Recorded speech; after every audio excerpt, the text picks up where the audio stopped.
that's all right. Okay, we stop talking about shit. Right, I'd like you to introduce you to Marea Verry, and she is the owner and producer of the beautiful Good Bugs, and she sells at the farmers market at Shores Park and online. We do have a little bit of a discount for our staff as well online. So I'd like to thank Marea for coming today, and she's going to show us and teach us all about sauerkraut. So thank you, Marea. Thank you, Donna. Take it away. Thank you everyone for taking time out of your schedules to come and have a nosy at what we're doing. I understand you've had a great talk about gut health this morning, so perhaps there might be some overlaps, but repetition breeds, consistency.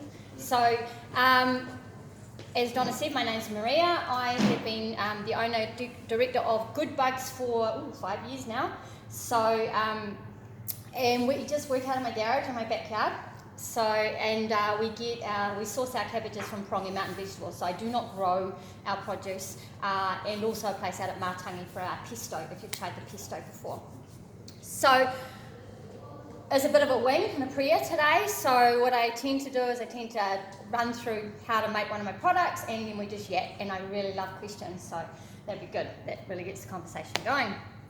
So, sauerkraut is probably, it's a superfood in itself, and it starts with a simple cabbage. And the great thing about sauerkraut is it actually synthesises its own vitamins. So Captain Cook used to have it on the ships to stop the sailors getting scurvy. And whilst the vitamin C in a cabbage is okay, when you make sauerkraut out of it, actually the bacteria synthesise vitamin C, and that's the thing that stops scurvy on the long trips. So that was a really interesting fact about sauerkraut. As well as that, when we talk about fermented food, sauerkraut's kind of a super fermented food because it's unique in that it goes through 3 stages of fermentation, and the third one feeds on the second one, feeds on the first one. So you kind of have to go through this whole process of making sauerkraut in order to get the benefits of it. And it's not pickled cabbage. Some recipes will call for pickled cabbage, and that's like a 3-day thing, or even just pouring vinegar into something. That's not sauerkraut. So sauerkraut's 3 days, and it does not require what we call a starter. So if you're familiar with kombucha or water kefir or cheese or yogurt, they all have, or even sourdough bread, they all have what we call a starter. So you get an inoculation from a previous batch, and you put it into your new batch, and you end up with something similar to what the previous batch was. But sauerkraut is technically a wild ferment. So we start with just the cabbage, and on the cabbage is natural yeasts and bacteria, and including soil bacteria, and we use those to, and they multiply basically.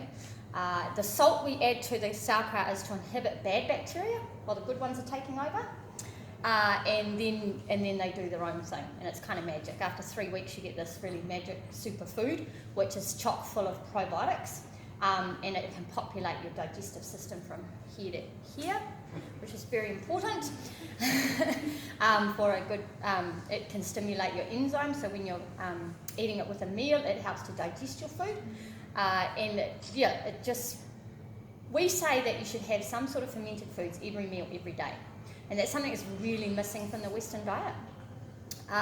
And so you can do like beer, wine, cider, vinegar, cheese, miso, kombucha, water kefir, sauerkraut, fermented pesto, sourdough bread, just including those sort of foods in every meal every day. Yogurt. I once had a customer and she had cancer, and her doctor said, as long as you eat yogurt every day, you'll be fine. I kind of went, well, I'm not the doctor, but what we understand is that a diversity of gut bacteria is the most important thing. So eating veggies straight out of the garden that you haven't washed that much because they've still got some soil bacteria on them is really important for your gut health, in a huge variety of fermented foods. So there's been some studies of, for example, native populations in Africa, studying their gut microbiome, as you might call it, versus someone, say, lives in New York City and their microbiome, pretty much on a standard American diet. And what you find is that the diversity of gut bacteria in your native populations is just so expansive compared to, because sugar is a huge killer of your microbiome, and a lot of standard American diet that's what we call it basically, and a lot of New Zealanders are on that diet now too. It's just your white bread and rice and pasta, and basically it's wheat and sugar, and that's pretty much what people live on, and that will just kill everything. And then in here is 80% of your immune system. So colds and flus, you know, if your immune system is not strong, if your digestive health is not strong, then you're more susceptible to those things. There were some studies early on, especially in the COVID years, where countries, for instance, like Asia, were not really suffering that bad, and one of the reasons was put down to the huge amount of fermented foods that they have in their diets, every meal, every day. You know, that's what you find over there.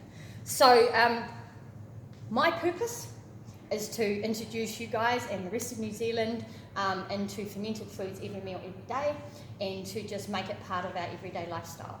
So, you know, we want sauerkraut to be as popular as peanut butter. So that's what I like to say. So I'll just start off and talk about how to make sauerkraut, because that's the most basic ferment that you can make. Actually, it's not the most basic, but it's the superfood. Right? So start off with a good cabbage. We usually source ours from Parongia Mountain Vegetables, who do may as well be organic cabbage, and that's obviously located in Parongia, just out here. This one I just got from the local Veggie King. But what you look out for on a cabbage is something that's been eaten by insects. If it's been eaten by insects, there's very little spray's gone onto it. So it fresh as possible. So when we make sauerkraut out of them for the factory, they pick the same day, and then we make it the next day. Usually pick one day and we make it the next day. So they're really, really fresh. You don't make sauerkraut out of the cabbage that you found at the back of the fridge and went, oh, I was supposed to eat that, I'll make sauerkraut out of it. Don't eat it. Eat it with butter and garlic. It's great. So cabbage, the idea with fermentation is that you increase the surface area of the vegetable that you want to ferment. Increasing the surface area of it allows more bacteria to multiply. So I've prepared a lot earlier, because sitting here talking to you using a mandolin is really, really dangerous. I chop my fingers. So if you're making it at home and you don't have a mandolin, then what we're looking for is, you know, millimetre thick slices. Okay, so that's thin, that's nice and thin. Contrary to popular belief, a thicker slice will not make a crunchy sauerkraut. So that has more to do with temperature than the size that you cut it. So you cut it as fine as you can get it. I like to use a mandolin like this. So you just put on a nice fine slice. When we make this commercially, we use a machine. The other day I had delivered 300 kilos of cabbages, and there's no way I would be able to get through them like this. So, yeah. And that's about as brave as I get. So, what I have here is about 2 kilos of cabbage that's nicely finely chopped up. And what I have here, and this is how you would make it at home, the biggest jar you can possibly find. You want a big jar, and my psychological theory behind why you want a big jar is because sometimes when you do it at home, you get a little bit of spoilage on the top. And if you've got a small jar, once you've taken the spoilage off, you're kind of like, ugh, it's a bit yuck underneath, you know, do I really want to eat that? So the bigger the jar, if you get a bit of spoilage, you take off the little bit of spoilage, and then you feel fine about eating the rest of it. So that's why I like big jars, and less likely to make mistakes, less likely to have spoilage with a big jar too. I make them in 15 kilo buckets. Other businesses similar to mine are making them in 200 kilo drums. We haven't quite got there yet. It's been a bit of a shortage of cabbages over the last few years. So that's my big jar. It's 2.5 kilos. It's got my Ginger Ninja. That's my award-winning kimchi. That's what we supply to the Lost Boys Cafe. Anyway, so what I want to do is weigh the cabbage, which I forgot to weigh the... Oh, I've got a container under here.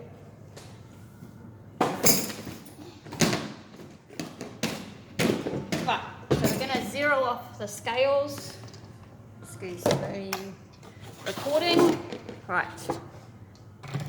I think when you make sauerkraut, you should always use scales. If you find a recipe online that says use a big cabbage and a tablespoon of salt, try to go find a new recipe. Okay, so 0. Oh God, let me get him out. Yep. Okay, so in here,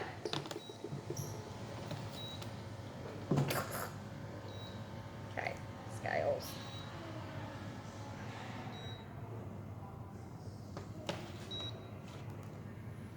Yep, about just over 2 kilos of cabbage. So the ratio that we always use is 15 grams of cabbage, no, 15 grams of salt per kilo of cabbage. And it's not very much, surprisingly. But what it does, like I said before, it inhibits any bad bacteria while the good ones take over. Right. What did I say? So it's 2 kilos, so I'm going to do 30 grams. Oh, jeepers, that's enough. That's too much already.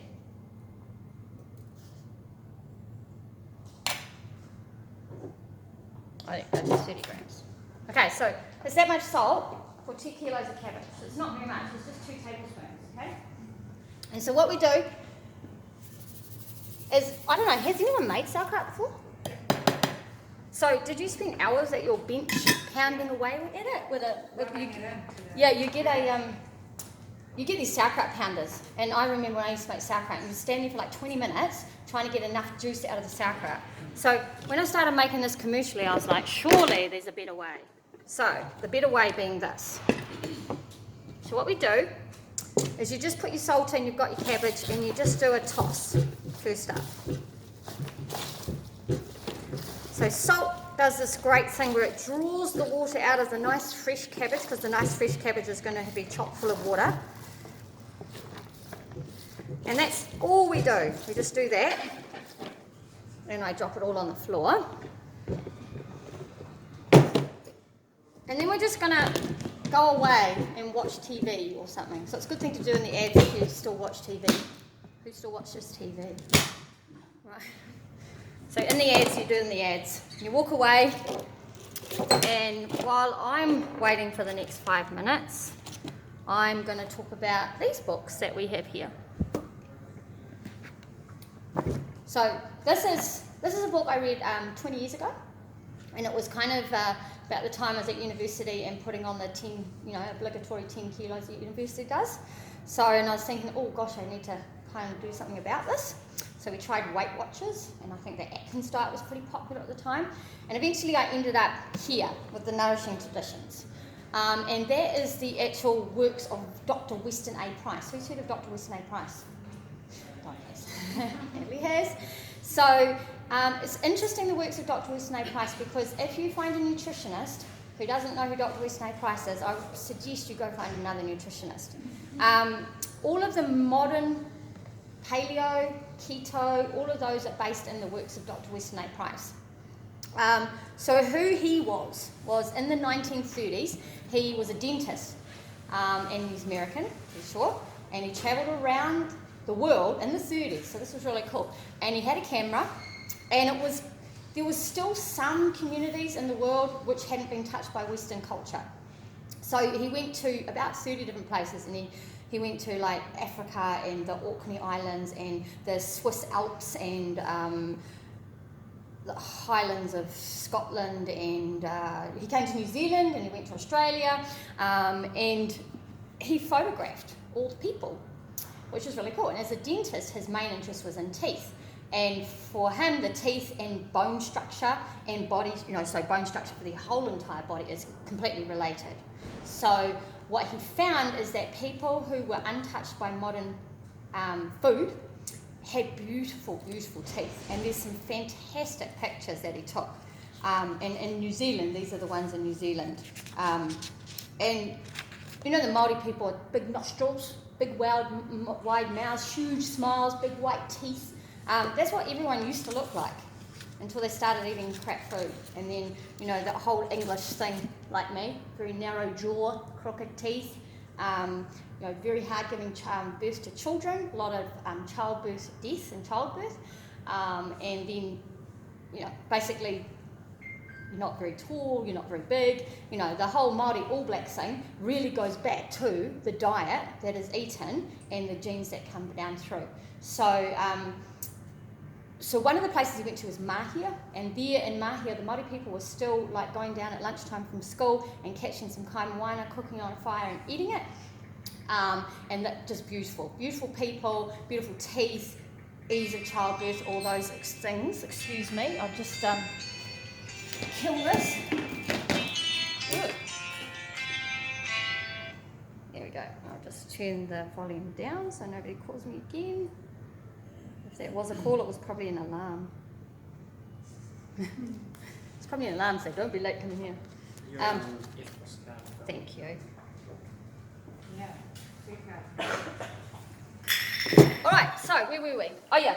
So anyway, so that was Mahia, so the east coast of New Zealand, and then just down the road is Nuhaka. So I've been to Nuhaka. I actually come from Hawke's Bay.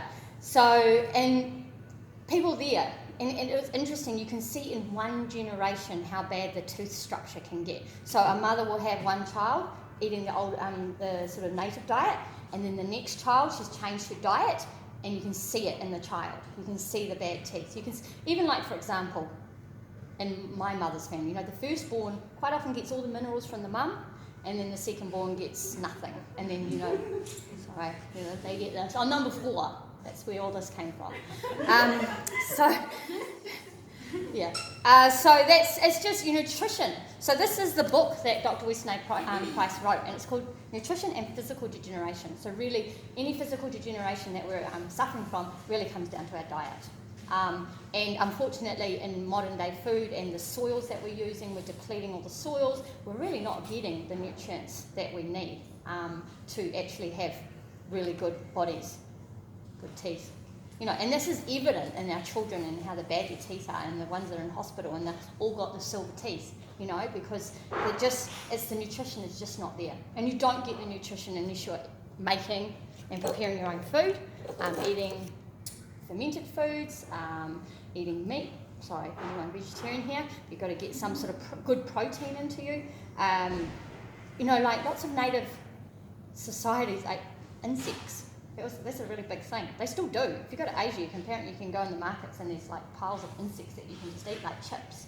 So it's a lot healthier thing to eat than eating a bag of chips. Oh yeah, anyway, 5 minutes has gone by and I'm yapping again. So now what we do is we get in here again, and this is how I like to do it. I just like to get my hands in and just give it a big crunch. Okay?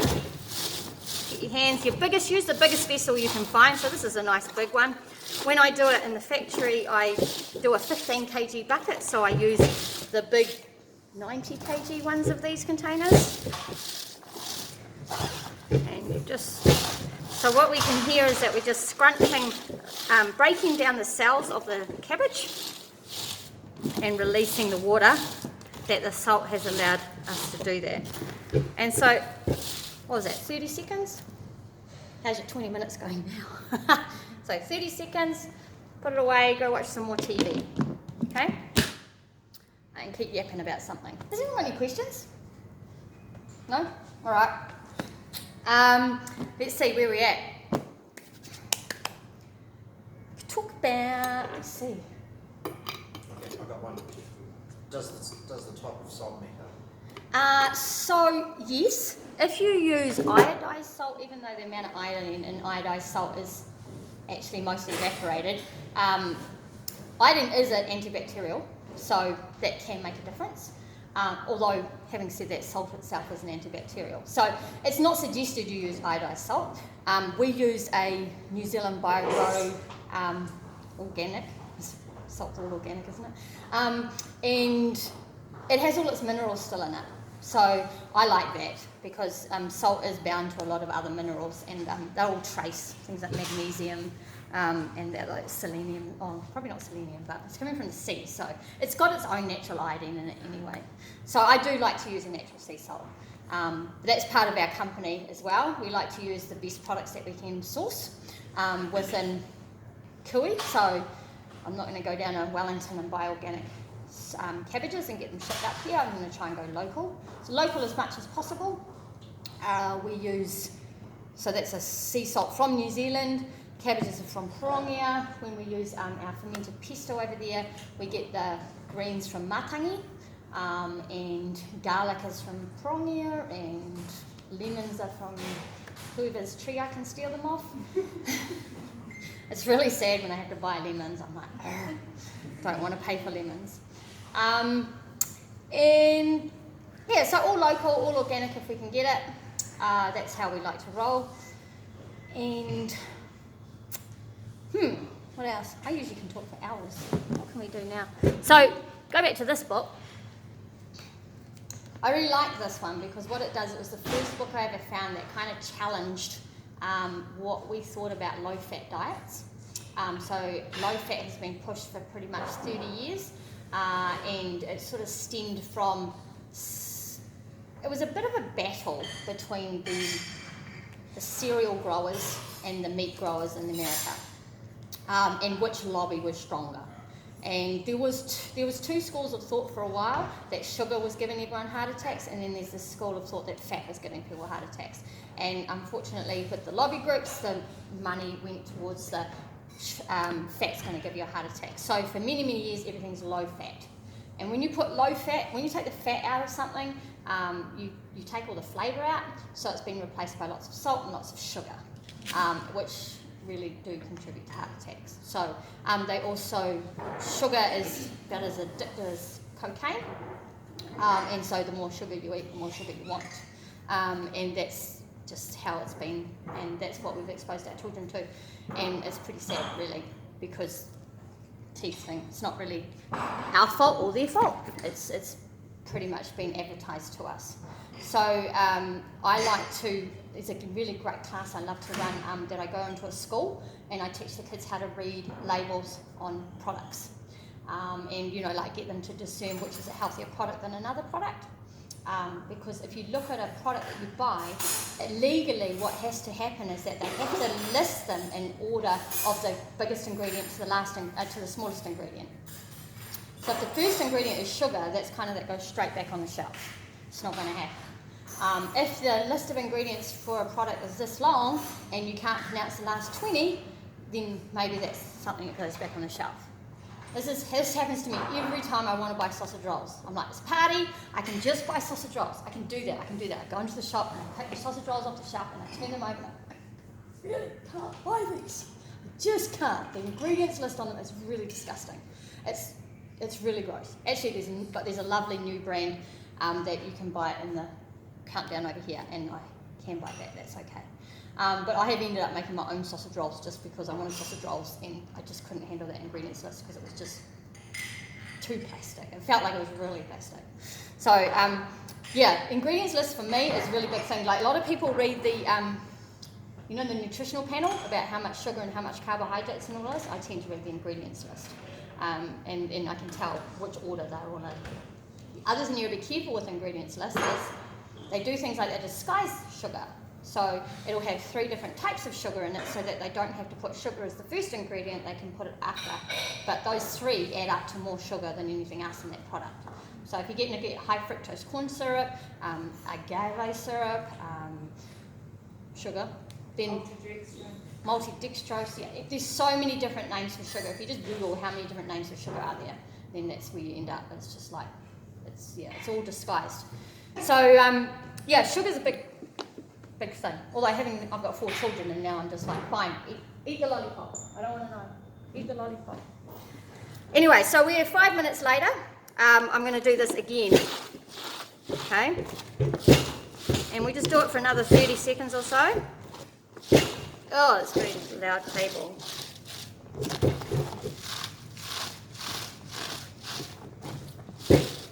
So when I do 300 kilos of cabbage, I do this to every single container. There's about 20 of them. So you can see why I wouldn't want to do it very long. Did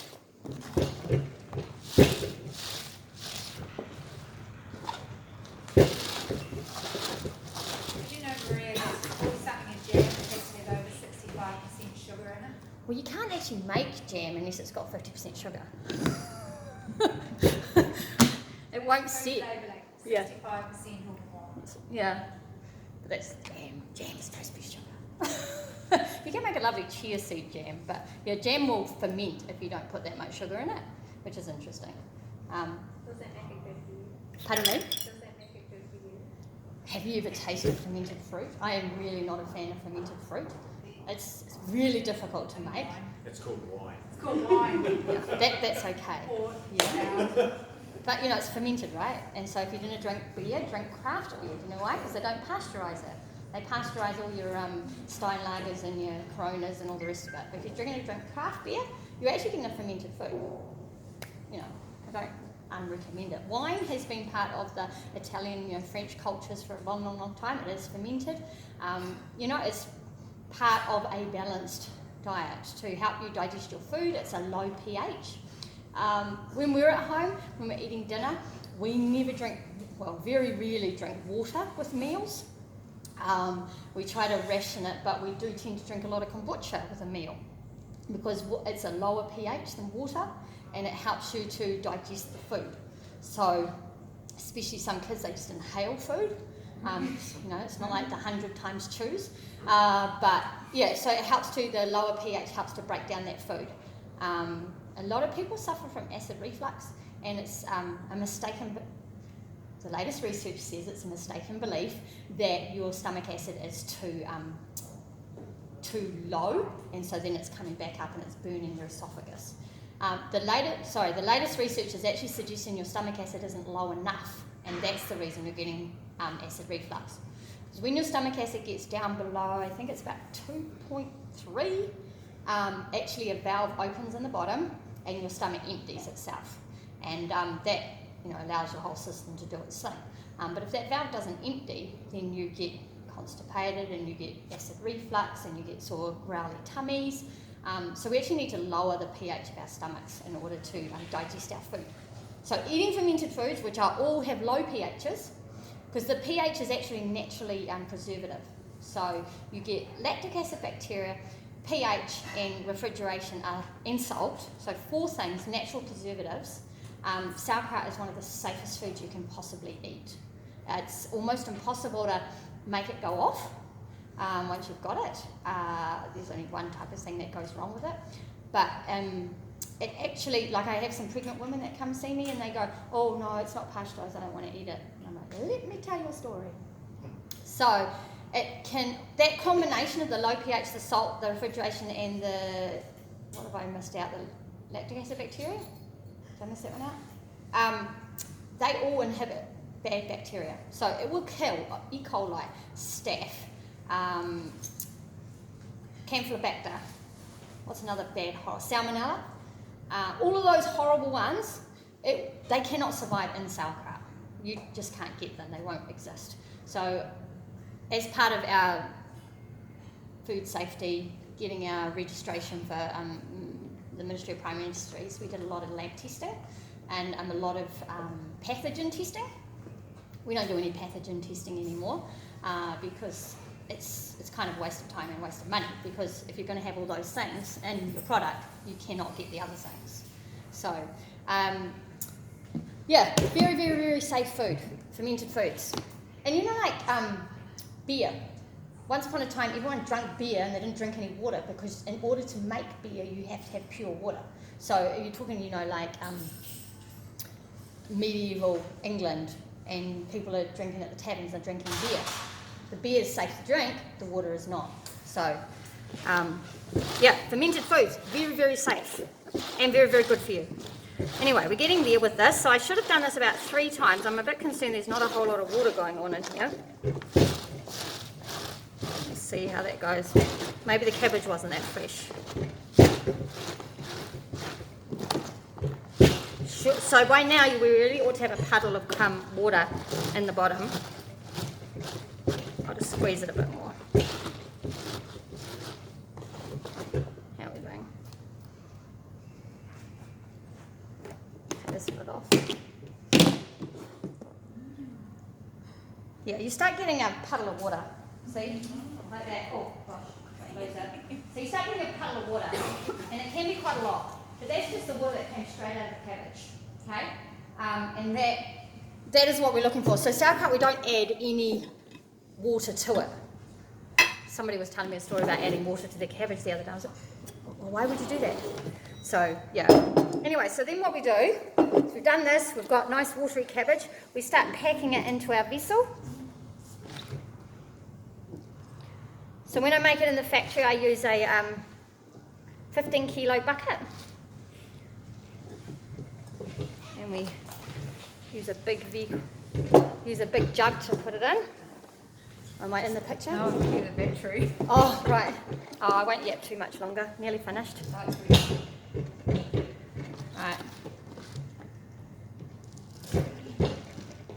It's a little bit messy if you're doing it like this. Now, when you're doing this, you must leave a 20% headroom. So this is a 2.5 kilo jar, and I weigh about 2 kilos of cabbage.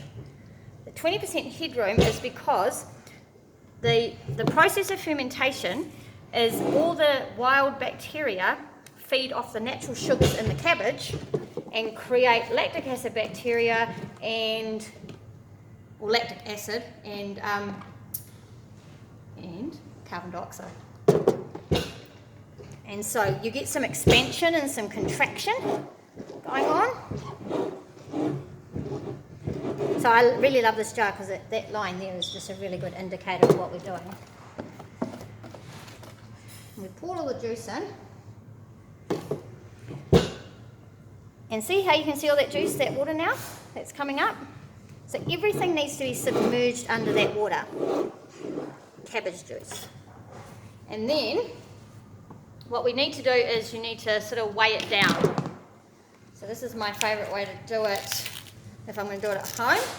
You get a cabbage leaf, one of the ones you had left,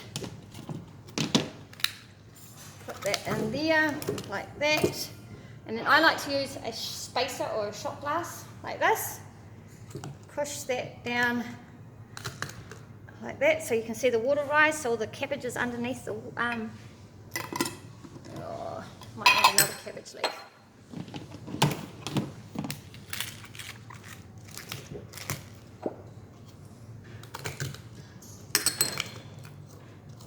And then we put the lid on.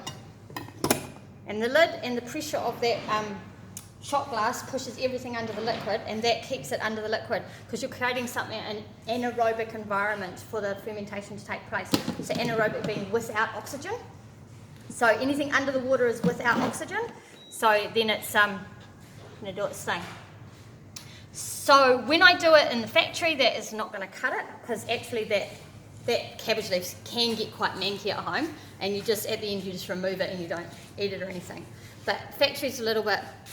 I don't want to take any risks with it being a bit manky, so we use this. Hang on a sec. So it's 15 kilo bucket, you know, a big white pail. And we fill it up with cabbage, 15 kilos, and then we put a weight on the top of it. And this is a, how much these weigh? I don't know, but this is like food grade stainless steel. And you have to use food grade stainless steel.